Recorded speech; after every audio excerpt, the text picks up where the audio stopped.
This is Dr. O'Hara, and I'm going to continue with the internship proposal. In this section, I'm going to talk about the schedule of activities, which is in the third chapter, or the methods and procedures section. For the schedule of activities, what you want to do is demonstrate what activities you are going to be doing in order to learn your learning objectives. You need to put a table or a timeline together that will show that you're going to be spending 80 hours. Make sure all the verbs are in the future tense and that the activities support your learning objectives. You can have a descriptive paragraph if you like, but you need to have a table that shows that you're going to be spending 80 hours or more. So please do that so that we don't have to do the math. The table is in a Word table, which is not APA style, but this is acceptable for Dr. Kelly. When you only have one table, such as this, you do not have to have a list of tables in the table of contents. Just want to remind you that reading articles, researching the literature, and writing the paper are not part of the 80 hours. This particular table I have put into a 12-week configuration, but if you were going to spend 10 hours a week for 8 weeks, or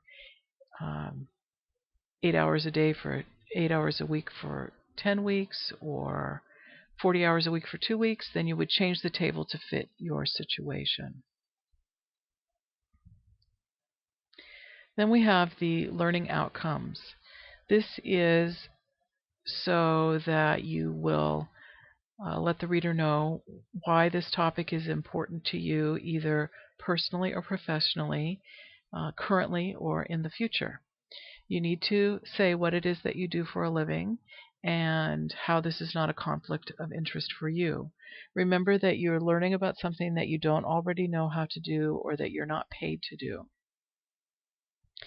Next is the analysis of strengths, weaknesses, opportunity, and threats. Just want to remind you that SWOT, S-W-O-T, is not an acceptable abbreviation, so you must spell it out the first time you use it. If you're not going to use an abbreviation again in the paper, then don't include it in the first place. The publication manual suggests that if you're going to be using an abbreviation 1 to 3 times, that you don't use it at all. It's just confusing for the reader. Conversely, if you have a lot of abbreviations so that you have an alphabet soup, that's also confusing for the reader. So you need to use them judiciously. One other thing is that the purpose for the abbreviations is to save space in the manuscript. So technically, once you have abbreviated something, like SWOT, for example, then you don't spell it out again. Some teachers are picky about going back and forth between the spelled out word and the abbreviation, but Dr. Kelly is not. One thing I will just remind you is that once you have explained an abbreviation, do not keep explaining it. The dictionary has some abbreviations that are considered words, such as HIV, AIDS, and CDC.